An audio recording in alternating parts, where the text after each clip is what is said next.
Yan, magandang araw sa inyong lahat mga bok. Kumusta na ba kayo dyan? Medyo okay na panahon ngayon mga bok ano. Nga lang, yan kung mapapansin nyo, dumami na yung tubig. So dito ko dinala yung mga ka-TH natin mga bok. No? Dito ko sila, ito yung area na binigay ko sa kanila. So itong episode natin ngayon mga bok, pag-usapan natin tong mga letter I. Katulad yan. Tatalakayin natin yan mga bok. Pero bago yon, magbibigay lang muna ako ng konting paliwanag dun sa last upload ko mga bokano. Yun nga, yung sinama ko dito yung mga treasure hunter. My sourceless water, from yin and yang, arises two sides. From land and sky emerges the divine. My yin-yang fish.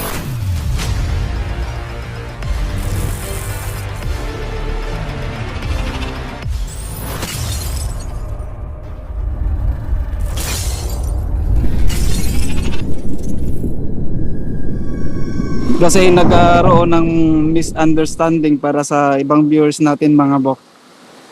So may viewers kasi ako dito na nagsasabi na pinabayaan ko daw yung mga kasama ko dito. Alam ko naman daw ang kinalagyan ng deposito, ba't ko daw sila pinapahirapan, napakayabang ko daw. So sa last part, yung mayabang, aminado naman ako doon mga bok. Minsan-minsan talaga lumalabas yung yabang ko. So kahit naman siguro kayo mga bok, may mga pagkakataon na lumalabas din yung yabang nyo, no? Wala namang perfectong tao. So sa part na pinabayaan ko sila, hindi ko sila pinabayaan mga bok. Kahit kayo mga bago pa lang dito sa channel ko, no, paraan ng pagdikod ko, halos hindi nyo masundan. Ano? Kasi iba yung paraan ng decoding ko dito kaysa sa mga nakasanayan nyo. Nasabi ko naman doon sa video na low profile lang ako kasi yun na nga, iba ang pamamaraan ko sa nakasanayan nila. Ngayon, kung sasabihin ko man itong code na to, baka mamaya pagtawanan pa nila ako. Di ba? Kaya low profile lang ako doon mga bok.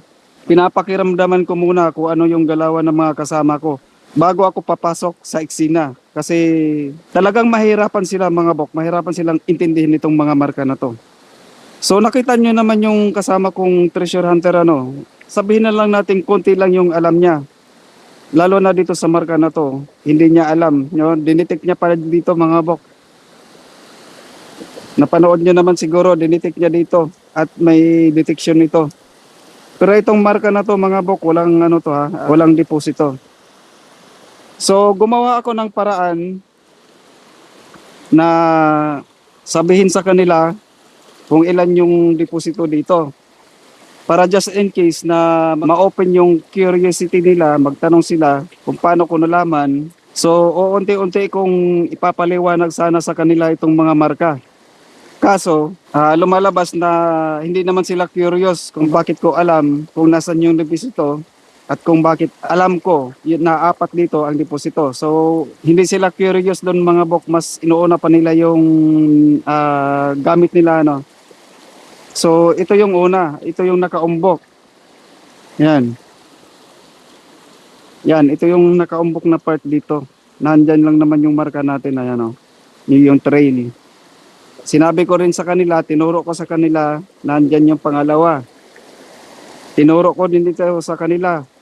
Yung pangatlo nandito sa ilalim, yung pang-apat nandyan, kinaupuan niya, kailangan hukayin. Pero itong part na to mga bok, hindi ko to ipapagalaw sa kanila. Gawa ng yang bato na yan mga bok, parang ulo ng ahas kasi. So dito ngayon, parang sa shadow niya mga bok, parang hindi yata ulo ng ahas tignan. Parang iba So nung nakaraan parang ulo to ng ahas. Kaya hindi ko ibibigayan sa kanila mga bok, gawa ng yung dala nila, maso lang naman at sinsel. Kaya yon ipinagpilitan ko sa kanila yon mga bok. Kasi ang ginamit nitong traps, tubig. So dito, wala namang pwesto na nakalagay. Ayan, yung palatandaan yan, sinira na nila yung marka. So ito yung binigay ko sa kanila, itong sanang dalawa. Yun, hindi ko ipapagalaw sa kanila, gawa ng, yun nga, ulo kasi ng ahas yan. Tapos dito, ulo naman ng ibon. Tapos ito yung pakpak. Yan yung uso niya mga bok, ayan o, naka-V. So nakalublob lang kasi sa tubig kaya hindi natin makikita ano. So yun, hindi ko sila pinabayaan mga bok ano. Kaya noong hindi ko nakuha yung pansin nila, so sabay na lang ako sa agos. Kasi mahirap salungatin yung mga taong matagal nang may alam sa treasure hunting. Lalo na yung mga kasamahan ko na yon, matagal na nagtitreasure. Pero aminado naman sila na sa tagal na nilang nagtitreasure, hanggang ngayon wala pa rin silang nakukuha. So dahil sa hindi ko nakuha yung pansin nila, kaya yun, sabay sa agos na lang ako mga bok. Sinasabayan ko na lang sila. Kasi mahirap talaga kontrahin yung mga taong sarado na yung pag-iisip sa mga dati nilang nalalaman. Kasi may mga taong open-minded mga bok ano. Kahit matagal na sa treasure hunting, handa pa rin matuto, handang tumanggap ng mga bagong kaalaman. So yung iba, walang pakialam, no? Nanatili pa rin sila sa natutunan nila. Yan mga boka, hindi ko sila pinabayaan. Kaya yon, hindi ako basta-basta pumapasok sa eksena gawa ng yun nga, dito sa code, magkaiba kami. Kaya sabay sa agos na lang ako mga bok kasi pansin ko na talagang medyo mahirap paliwanagan. Kasi sa ganitong mga pagkakataon mga bok, lalo na pag may nakausap kayong tao na medyo may alam sa marka, ang una kasing itatanong nyo, may nakuha ka na ba? 'Di ba mga bok, aminin nyo. Kahit kayo mga bok ano. So unang-una nyong itatanong, may nakuha ka na ba? So para sa akin mga bok, opinion ko lang to mga bok ano. So yung pananaw ko sa dito sa treasure hunting mga bok. Para sa akin, hindi mahalaga kung may nakuha na yung isang tao o wala pa. Hindi mahalaga sa akin kung baguhan o matagal ka na sa treasure hunting. Ang pinakamahalaga sa akin mga bok, may alam sa marka. So katulad nitong marka na to mga bok, pag-usapan natin to. Itong mga letter I, ayan o. So sana papansin ko yung kasama ko, hindi niya alam kung ano ang kahulugan ng marka na to. Kaya dinitik niya dyan. So itong episode natin ng ito mga bok, medyo bastusan to ha. Talaga literal. Ano? So itong ano na to, malaki ang hole na yan mga bok, kasya yung 3 daliri o parang 4 pa nga. Parang kasya pa yung 4. Tapos yung linya na yan, 2 daliri kasya. So ito mababaw. Ayan. Yan na, malalim, nag-umpisa na, malalim na yung uka ng linya na yan. Ayan. Patagilid, hindi pa diretso. Grabe kainit. Rico. So yun mga bok, mula dito, ayan, isang dangkal. Mula dito sa butas na to, ayan o. Tapos doon sa ano, yan, diyan kasi nagumpisa yung malalim mga bok. Isang dangkal yung layo. Ayan o. Pero ito may mababaw na linya. Yan kasi nagumpisa yung pinakamalalim. Itong part na to papunta doon sa baba. Yan, malalim na yan, nakatagilid. So, itong marka na to mga bok, derive ito sa babae. So, ganito ang code ni Kapa mga bok bastusan. Parte ng tao ang ginagamit kasi yun nga, kapag si Kapa ang pinag-uusapan, tao ang ginagawa niyang ang binibiktima niya. Walang pakialam doon si Kapa mga bok, mapabata o matanda, dalaga o binata, mapababae o lalaki. So walang pakialam doon si Kapa dahil ang tanging hinahabol ni Kapa yung Shirikodama. Ganito ang mga code na ginagamit para kay Kapa. Ito, isipin nyo mga bok, babae na nakatihaya. So isipin nyo na lang nandun yung paa. O kaya dito naka-split. So yan yung ari. Ito naman yung pusod. Kasi malayo ang gap ng linya na yan at itong dot. So itong marka na to, description lang ito ng deposito. Na yung isa dudukutin, yung isa naman huhukayin. Kasi itong isa na to mga bok, bali patay na to, no? Dudukutin na lang ni Kapa yung Shirikodama. Yan, yung linya na yan, nangangahulugan niya na yung biktima ni Kapa, hinila niya papailalim. Ito dukot, ito hukay. So yan yung mga code na ginagamit ni Kapa. Yan yung ibig sabihin ng letter I. kailangan nating mahanap yung pangatlong butas kasi doon kinukuha ni Kappa yung Shirikodama doon sa puwitan, ano, hindi sa ari ng babae, doon sa puwitan. So lipat lang ako doon mga bok muna. So dito sa spot na to mga bok, ayan o, yan yung hole, ito yung linya. So nandito na tayo sa harapan, nakaumbok mga bok, ano. Yan, ayan o, nakaumbok, ano. Ito yung ari, yan yung pusod.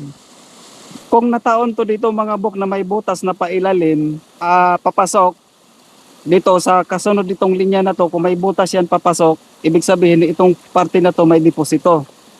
Pero dahil sa walang butas dito, ibig sabihin yan, description lang ito ng deposito. Isa yung dokot, isa yung hukay.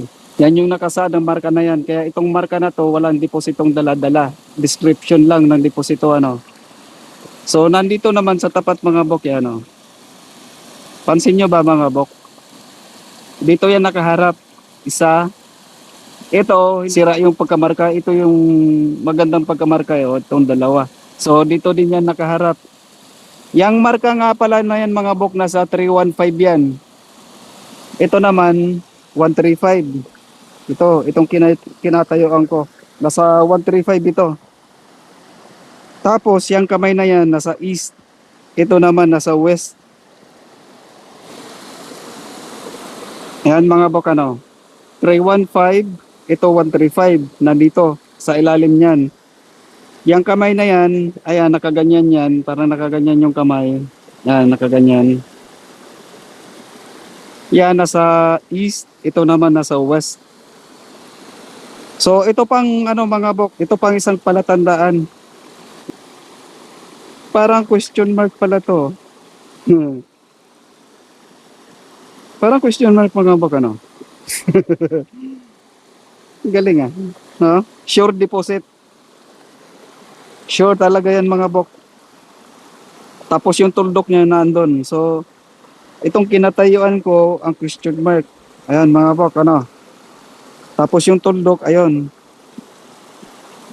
Yan, madulas. So lumalabas mga bok, itong ari ng lalaki kung titignan, parang ito yung lumalabas na tuldok. Pero yan, old kanji character ng heart mga bok ha, dalawang chamber. Bali nakatagilid yung marka na yan, ito. Nakatagilid ng konti, papasok yung isang ano no, ayan o. Yung isang bilog, papasok. Ito nakaangat ng konti, yan, pabilog din yan. Tapos ito yung mahaba. Kung titignan natin parang ari ng lalaki, pero tinutukoy niyan 2 kwarto kasi yan yung old kanji character ng heart. So yung heart ang tinutukoy niyan kwarto, kaya may nakukuha tayong mga heart dahil tinutukoy niyan kwarto, 2 yan din yan. So nandito yung hole na pahaba, ayan o. Tapos ito yung nagsisimbolo ng tuldok. So sa bato na to, ayan, kasi yun nga, hiwalay ito, ayan, nakasandal lang itong bato na to dito sa ano na to, itong pinakamalaking bato. Tapos nakapatong yan. Dito sa taas mga bok, ayan, may marka na pahaba ito. Kung titignan natin parang rectangle. Yan, na nakatayo. Tapos may hole naman sa baba. Kung titignan natin ng maigi, parang letter I na baliktad. Ito yung pahaba, ito yung tuldok. Kasya yung daliri niyan. So ganun pa rin ang decoding nito mga bok. Babae pa rin na nakatihaya. Magkahiwalay na mga bok, malayo na ano. Nasa mga 4 ang distansya ng ano na to. Itong pahaba na butas at yung butas naman. Nakaumbok ito, tapos yan, inuka, yung part na yan. So ibig sabihin, ito mismo ang kinalagyan ng deposito. Meron pa ditong linya mga bok kasi yung daliri eh. Oh. Ayan. Nasa 1 pulgada ang ano nito mga bok. 1 kalahati yata. 1 kalahating pulgada. Ayan. Tapos may tuldok. Kung titignan natin parang mukha ng tao ano, nakatagilid. So ito, 1 item. Tapos taas at baba. Yan yung decoding yan mga bok. Letter I ha mga bok. Yan, pahaba yan, tapos tuldok. So, ibig sabihin, ito yung dudukutin natin. Yung deposito nito ng bato na to, nasa ilalim lang. Kaya ito yung mismong kinalagyan. May isa pa dito. Tignan ko lang. Lipat lang ako dito sa kabila. Ayan mga bokyo. Nasa 4 ang sukat niyan. Kasya yung isang daliri. Tapos yung hole na yan at itong linya na to, nasa 4 ang distansya niyan mga bok. 4, tapos 4. Yang hole na yan, kasya 3 daliri. Kung lalagyan natin ng orasan dito mga bok, alas 11 ano. So ganito naman yan. Nasa alas 11 ang deposito natin. Alas 11 yung deposito ano. Yan. Uy. So mula dito, ayan. Oh, nandyan lang yung marka natin mga bok. Tapos ito yung ibon. So i-rest ko lang yung paa ko dito, ayan. Dito. Sa katabi ng marka na yan. So nakasaad mga bok, alas 11. Ito yung alas 12. Nandito yung alas 11. Ayan mga bok, yung alas 11 may deposito. May letter I na baliktad, may 1 item pa na nakalagay. So yung isa niya nasa ilalim. Ito yung mga paraan na ginagamit ng mga Hapon na para hindi nyo makuha yung main deposit niyan. So kunyari i-detect tong ano na to, yung spot na yan, ang makakuha nyo yung isa lang, hindi yung nasa kinaupuan ng bato na yan. Yung isa lang, kahit i-scan nyo yan mga bok, ang makikita itong laman ng isang bato na to, yung nasa ilalim. Hindi na makikita yung nasa ilalim pa kasi ito yung unang madidetect. So yan yung mga ginagawa ng Hapon. So yun, dito pa pala mga bokyo, parang letter I din to. So ito tinapyas, tapos tinapyas dito, pwede apakan. Ayan, naapakan. So nasa mga 6 lang yata to mga bok, ano, no, naapakan, tapos may tullok dito. Ay may hole. Tapos yung hole pahaba, parang rectangle mga bok na papunta naman doon. Ayan o. Doon papunta. Itong hole na to. So may distance din na mga 5. Ito mga bok. Mula sa hole na yan at dito sa ano na to, 5. Yung size din nito parang nasa 6 inches lang. Ito. Nakabaluktot yung paa ko. Pero malalim yung pagka-uka. Ayan, letter I din yan mga bok ano. Yan, naandyan lang yung deposito mga bok. No? Talaga ano. Ayan mga bok yo. Yan yung hole, papunta doon. Ayan. Yan, no? Nandito. Ulo ng ahas. So, tandaan nyo mga bok, yung ahas liquid. Yung tawag nito, itong ibon. Itong ibon, nakabukay yung isang pakpak. Hangin. So ibig sabihin itong marka na to may poison, no? Yung deposito pala dito mga bok may poison. Naka-question mark mga bok, ayan no. Tapos sa dulo yan yung ano, yan yung old kanji character ng heart, parang ari ng lalaki. Ito ayan maliit, ay malaki. 2 hole yan, tapos ito pahaba. So, yan yung ibig sabihin yun mga buka, dalawang chamber, yung mga ari ng lalaki. So, tinutukoy din yan mga bok, mga barita. So, malalaki. Kasi ginawa nila itong malaki. Yan, may maliit pa. So, ibig sabihin may mga maliliit din na barita. Ito naman, itong marka na to, mga jewelries naman ito mga bok. So, yan yung mga ibig sabihin ng mga marka na yan. May mga jewelries, may mga small bars, may mga big bars din. Yan. Yan yung ibig sabihin ng mga marka na yan. Kasi itong mga marka na to mga bok, nakabase ito sa yen at yang. So si yen ang kabaliktaran ni yang. Hindi ano mga bok kasalungat ha. Kabaliktaran. Parang babae, lalaki. Si yang, lalaki, yen, babae. Kaya yan mga bok, babae, nandito yung lalaki. So kung pag-uusapan naman natin ng metal, pag sinabing yen, mga jewelries yan mga bok. Pag sinabing yang, industrial metal yan. So, yan yung mga ginagamit na term ng mga Hapon. Derive yan doon mga bok. Kahit yung mga elements nyo yan, nakabase pa rin yan kay yin at yang. So, kaya hindi ko basta-basta ipapasok yung mga natutunan ko sa mga kasamahan ko dito. Kasi yun nga, iba yung mga decoding ko. So, kung pabigla-bigla akong papasok sa eksena, maaring pagtatawanan lang nila ako. So, nandito pa yung mga bok. Ito pa yung isang letter I. Ayan yo. Yan, parehas lang din yan. Kinat dito, kinat din dito. Naandyan yung tuldok mga bok.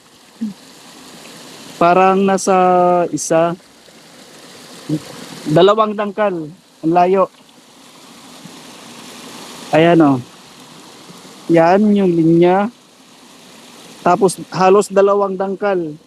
Yung pangalawang dangkal dito nasa ito yung hole, nandito yung pangalawang dangkal, ayan o. Yan, isa. So, dalawang dangkal. Ito yon. Yan, no? Naaapakan mga bok, kasi yung pagkakat niya, pag ganito, tapos flat dito. May tuldok. Nasa na ba? Ayan. May hole. Ganyan yung kalayo. Dalawang dangkal ang layo nila. Tapos dito may hole, isa malaki. So ito, babae pa rin ito mga buka, no, nakatihaya. Yan yung pusod. Ito naman yung ari. So kailangan nating mahanap yung pangatlong hole mga bok.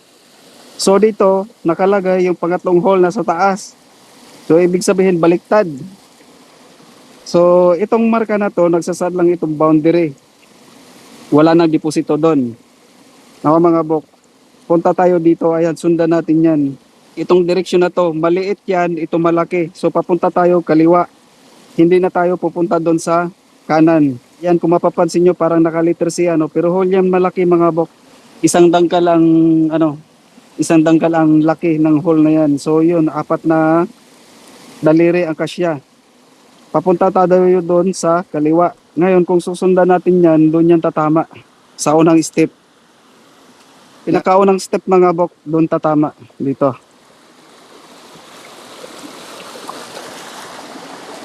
Ayan. Ayan pala yung hole na yun mga bok. Ayan, yung hole na yan at yung may damo dyan na maliit. Yan yung may tumubo na damo sa dulo. Yan. Yan yung hole na maliit. Tapos, yan naman yung hole na malaki. Ngayon, kung susundan natin yan, i-align natin. Ayan. Kita naman So, dito ang punta niyan. Ito ang unang matatamaan. Itong dalawa na to, ayan ito. May parang malalim kasi dyan mga bok. Tapos ito yung unang apak, yung kanan. So yan yung ibig sabihin ng letter I. Boundary lang yan mga bok. Ibig sabihin yung deposito natin wala na doon. May isa pang letter I dito mga bok na andyan sa baba. Aray. Ito. Ay wala na. Hindi na masyadong nakikita. Ito hole. Tapos may hole din yan. Ayan may hole. Tapos ito. Ayan mga bok, may linya to dito. Tapos hole uli. Ayan, hindi ba yung masyadong klaro Ito linya. Tapos may hole dito. Tapos hole naman dito sa kaliwa. May hole din sa kanan. Ayan. So, ito naman, nakasaad naman yan mga bok. Ang deposito natin, taas at baba kasi nakatagilid dito. Kung flat, kaliwa at kanan. Pero nakatagilid yan, so taas at baba ang deposito. So, yung deposito natin mga bok, wala na dito. Boundary din ito, nakaganyan mga bok. Papunta yan doon. So, dito wala nang deposito. Ang deposito natin nandito lang. Yan yung nakasaad sa marka na to. Halos walang pagitan yan. Ayan. Itong hole na to at itong linya, halos walang pagitan. Ito lang napakaliit, ayan Yan, napakaliit. Ito naman border. Gagawin nating border yan. So ibig sabihin yung deposito wala na dito. Nandito lang pasok. Nakasaad dito yung dalawang hole na yan, taas at baba. So naan yan yung niyan mga bok. Taas at baba. So itong marka na to, ayan, may isang hole dito, arasa na ba? Ay ito. Ito isang hole, dalawa, pangatlo. So may tatlong hole mga bok ano. Ito isa, dalawa, tatlo, tapos linya. Yan din oh. Isa, dalawa, tatlo. Tapos may linya din dito. No, parang letter I siya. Tapos may dalawang linya naman sa taas. Ay may dalawang hole naman. Ayan oh, yung hole una, yung pangalawa, tapos pangatlo. Yan, tatlong hole, tapos nandito lang yung linya. Oh. Yan, old kanji character ng ano yan mga bok ha. Old kanji character ng small. Linya yan mga bok, pahaba. Parang katulad lang yung dito sa inapakan ko. Dito, halos katulad lang sila. Pero ito, magkaiba sila ng, magkaiba sila ng decoding. Kaysa dyan. So yan, nakasad lang niya ng small. Ito, yan yung naapakan, yan yung hole. Ayun yung hole na malaki. Ayan, parang letter I din na may dalawang tuldok. So ang direksyon nan papunta doon. So doon tayo mag-uumpisang maghanap. Kaya nakalagay niyan ang trail. Ito parang ulo ng ahas pero sa ngayon, dahil sa shadow niya parang wala. So yun. Kuha nyo na ba mga bok? Tinapyas dito, tinapyasan din. Pwede apakan. Dalawang dangkal mula dito sa kanto na to papunta doon. Ito yung hole. Hanggang dito sa dulo, dalawang dangkal. Yan, kasi 4 daliri. Yan, isang dangkal. Grabe na. So yun.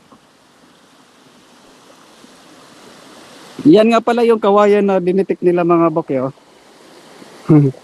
So yung kawayan na yan mga bok, luma na yan. Pero wala yung ano dyan mga bok, wala yung deposito. So itong isa naman, ito yung dinitik din nila. Hindi ko na to pinakita nung nakaraang video kasi wala namang mga deposito. Itong kawayan na to, bago lang to mga bok ha. Ay hindi naman ganong kabago. Ang ibig kong sabihin, itong itong kawayan na to, tanim na lang ng may-ari dito sa lupa na to. Yan, yan dalawa na yan. So yan yung matandang puno. Puntahan natin yung isa mga bok. Ito rin yung ibibigay ko sana sa kanila kasi water traps lang naman So ito yun mga bok yo. Napakalalim pala ng hole na yan yun. Tapos may isang hole din dito sa kabila. Yan yung hole oh. Yan. Tapos may hole din sa tapat. Talaga So ito naman mga bok, parang kung titignan to, yung marka na yan, parang pamaypay So ito yung fan, yan ang handle niya. Parang pamaypay. Yung lapad ng niyan, tawag dito, yung lapad ng kanal na yan, 4 na daliri. Ito mga bok, isang mula sa baba papunta dito sa taas, 1 pulgada. Yun, mas mahaba, mas mataas yan mga bok, gawa ng ito nakaumbok na part yan. Ito nakaumbok to, kaya medyo mas mataas yung part na yan papunta dito. Ayan, pa-straight yan mga bok. Ito, naka-straight, tapos bumuka. Nakaganyan na kasi yan dito mga bok. Dito pala, yan yan yung niyan. Yan, pag ganyan. Itong isa, ito pala yung isang parang bumuka. Yan. So mula dito, straight yan. Tapos dito, unti-unting lumaki yung linya. Dito sa na to. Isa, 2 dangkal mga bok. 2 dangkal bago bumuka yung yung kanal. So padiretso yan dyan, ayan, unti-unti ito dito, paunti-unti na bumuka. Ito talaga, literal bumuka dito. Enter sign mga bok. Kung lalagyan natin ng guhit, ayan naka-enter sign ito. So, yun pa rin ang decoding nito mga bok, ari pa rin ng babae. Ayan, yung kanal na yan, itong kanal na to at yung hole na yan magkadugtong. So, yun pa rin. Ang ano nito naman, yung babae nakaganyan mga bok. Ito yung paa niya, no? Nakaganyan siya. Kaya kung titignan natin mga bok, nandito yung butas ng puwit, yan naman yung ari niya. Ito. Nakalutang sa tubig mga bok na nakaganyan. Kaya kung titignan natin sa taas, ayan, kung gaganyanan natin, yan yun, no? Yan yung butas ng puwit, ito yung ari. So, ganun yung mga decoding dito sa mga letter I mga bok. May hole pa pala dito. Ayan. Bago ko lang yan napansin mga bok, hole pala yan. May hole dyan. Tapos nandito yung paa. Ito na yung deposito. So, ito yung ibibigay ko sana. Ang problema, ayaw din naman nila. Dun sa mga kasama ko, no. Yan, sinira nila yung marka mga bok. Kasi daw baka mamaya may mapuntang treasure hunter dito. Ma-decode ng mga treasure hunter, ano. Ayan, sinira nila. Dito yung hole. So, ito pala, tandaan lang to mga bok. So, naan yan yung nakaumbok ko. Yan, yung bahagi na yan, nakaumbok yan.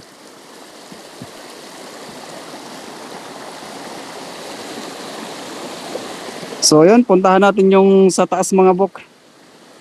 So, yan, bahagi na yan, hindi ko pa na, ano yan, hindi ko pa na i-content yung area na yan, pero uunahin natin yung letter I kasi may letter I din yan mga bok. So, yan nga pala yung ano, dito pala, ito yung mangga. Yung mangga na may dalawang kumpol ng ano, ng ugat. Ito. Yan oh. Yan yung unang ano, unang ugat. So, ito naman yung secondary na ugat. Yan. So, yan naman. Pagka may taong may hawak ng ano ng mapa, so yan yung hanapin nila mga bok, landmark kasi yan. Pero may ibang ibig sabihin pa yan mga bok, maliban sa landmark, may deposito din yan, no? So malalaman niyo yan sa mga kasunod kong upload. So punta na tayo doon mga bok, dito lang. So nandito na tayo mga bok. Hindi lang masyadong klaro ngayon mga bok, ano. Ayan oh. Yang nakikita nyong ano kanal ito. Yan. Papunta doon. So nasa mga 8 feet yata to. 6 feet. Yan malaking, may hole yan malaki. Tapos ito kanal ito. Yan papaliit. Papunta doon. Maliit na hole. May mga hole din yan bilog. Ito. Yan bilog din. Pero yung hole na yan, medyo may kalakihan ano. Nasa isang dangkal din yata yung mga hole niyan. Dito din meron, ayan o, double hole. May hole dito tapos may isa pang hole. Napakadami. Ayan. Yan, kadami. Yang hole na yan, bilog na bilog yan. Tapos makinis yung pagkakagawa. Kasya yung isang kamao. Tignan nyo to mga bok. Ito yung ano, ito yung linya. No? Tapos pagdating dito, may hole na medyo malaki. Tapos yung hole na bilog.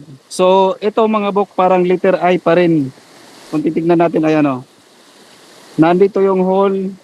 Nga lang, instead na dito sasabay sa habaan ng ano na to, sasabay dito, yung hole nilagay dun sa gilid. Kasi yung pagkabutas niyan mga bok, ganito. Ito yung flat dito, tapos nakatagilid naman yan dito. Tapos yan, hole talaga yan, nakarugtong doon. So, ibig sabihin, ito yung ari ng babae. Yan yung puwitan. Mula dito sa hole na to, ito east. Yan mga bok, yung mangga. Talagang nasa west. Pansin nyo ba mga bok, may dalawang sanga. Kitang-kita dito yung sanga. So, may mga ibig sabihin pa yan. Sa mga susunod na upload ko na lang yan mga bok. So, nandito, ito, nasa east, yan naman nasa west. So, ito, yung mangga na yan, yan, maliit pa yung mangga. Tatlong mangga lang ito mga bok, oh. Yan yung pangalawa. So yung pangatlo, hindi na nakikita. Nandyan. Yung sa likod ng kahoy na to, yung mga dahon na yan, mangga din yan. So bali dito sa area na to, may 3 mangga. Ito ang medyo pinakamalaki sa kanila. Ito maliit. Halos kasing laki lang din doon mga bok. Oh, may kalaitan pa tong mga mangga na to. Yun talaga yung pinakamalaki. May 2 kumpol ng ugat. So mula dito, papunta dito sa isang kahoy na to, ayan o. Yan, yung kahoy na yan. Lipat lang ako doon mga bok. Yan, pansin nyo ba yung kahoy na yan? Yung kahoy na yan at yung ugat, halos magkasinlaki ano. Yung puno niya at yung ugat, halos magkasinlaki. Oh, grabe ano. Oh, maiksi lang na ano to, maiksi na puno. Pero tignan niyo naman yung ugat, ang lalaki. Gabinti ang laki. Ito mas maliit sa hita pero ito gabinti na. Grabe kalalaki. So mula naman dito sa kahoy na to, naka north south yata to, nakalimutan ko mga bok. Yan, pansin niyo ba mga bok? Ayan oh. Naka 45 degrees mga bok ang kahoy. Yang kahoy na yan, nasa 45 degrees. Tapos dito, yung mangga na yan.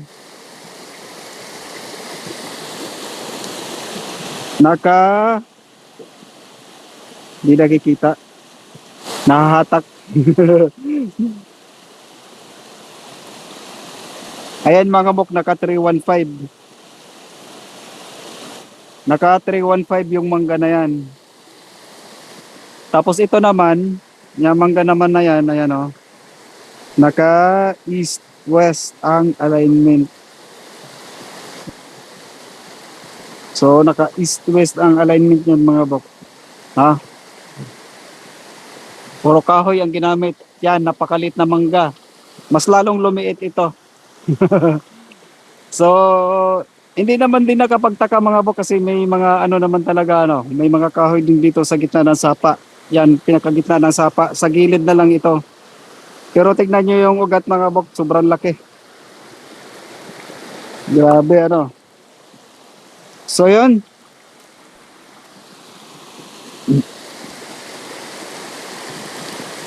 6 feet, yan, dire-diretso. Yung pagkaano niya, tapos may malaking uka dito. Nakatagilid, ito flat.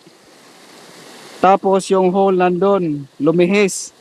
Dapat sana dito yan sa gitna, pero lumihis ang hole. Kasi itong hole na to, may alignment pa yan doon mga bok sa taas. Itong ano na to, naka north-south kasi doon sa taas, yung bato na yan. May deposito din yan mga bok.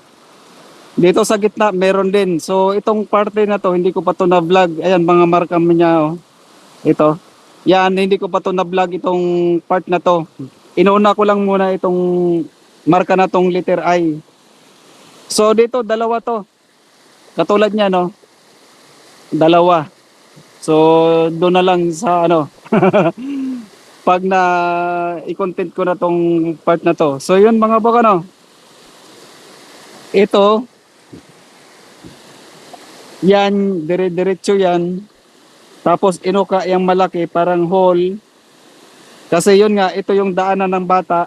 Yan yun naman yung daanan ng dumi. Kasi kamao niyan mga bok. So dyan dinudukot ni Kapa yung Shirikodama. So dapat sana dito ano, pero lumihis ng konti. So yan yun mga bok, palatandaan na yung mga deposito na letter I.